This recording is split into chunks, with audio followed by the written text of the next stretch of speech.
I'm Mike Barham. I'm the media and PR manager here at Galco Gun Leather, and we're here at the 2017 SHOT Show. And I'm talking with Scott Feck, who's our VP of Operations here at Galco.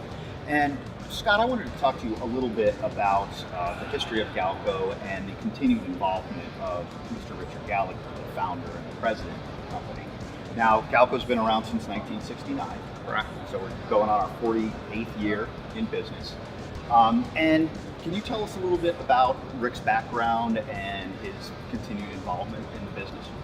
Well, Rick is certainly very involved in the business. He always has been. He really leads many aspects of the company, and none less than R&D. That's really been his passion. He's a leather craftsman, and to this day, he heads up our research and development department. And although it has certainly grown over the decades, and it's a large team, really nothing comes out of R&D that does not have his influence on it, either directly with that specific product or the fact that he was probably the person that trained that team. So, Scott, talking about Rick's involvement in the day-to-day operations at Galco, even after 48 years after founding the business, can you talk us through a little bit? Now, here's our new product, one of our new products for 2017. This is our Wraith 2, which is an improvement on our Wraith holster that's been in our carry light line for a number of years. But we did want to make some improvements to it. And can you just tell us a little bit about Rick's direct involvement with this holster? Sure. Well, projects really start two ways in R&D. Either it's a project that Rick has in mind and he kickstarts it and has a participation all the way through it, or every now and then we'll try to surprise him with something. Obviously, we get a lot of feedback from customers and our sales staff, and we'll present it to them as some partial prototype.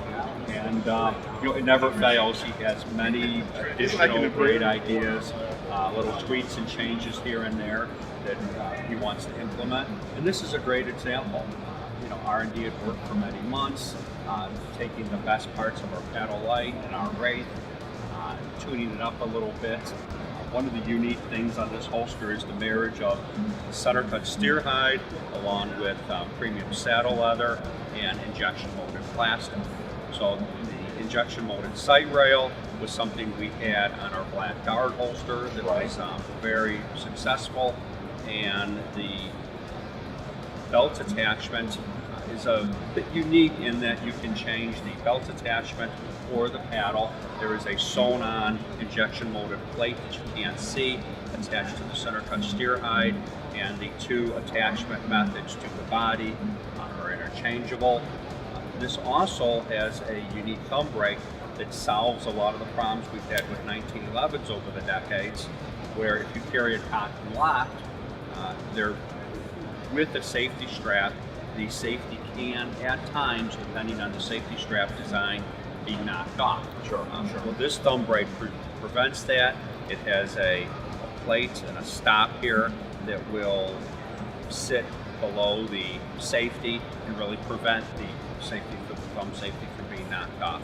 Sure. So at some point halfway through the development, we got Rick very involved, and he certainly liked the direction that R&D was going, but he really felt that we needed to tune up the welt area. Instead of the traditional stitching with the center cut steer hide, it just was not as crisp and clean as he wanted it. And he was really instrumental in developing what we believe is completely new technology to take an injection molded piece and use it here in place of traditional stitching. So actually you're looking at 4 patent pendings on this new product we're introducing here this morning. Awesome. So Rick is really a great resource to go to, and maybe R&D is stuck on something, and he can bring in his wealth of experience, 50 years nearly of holster making experience. Yes.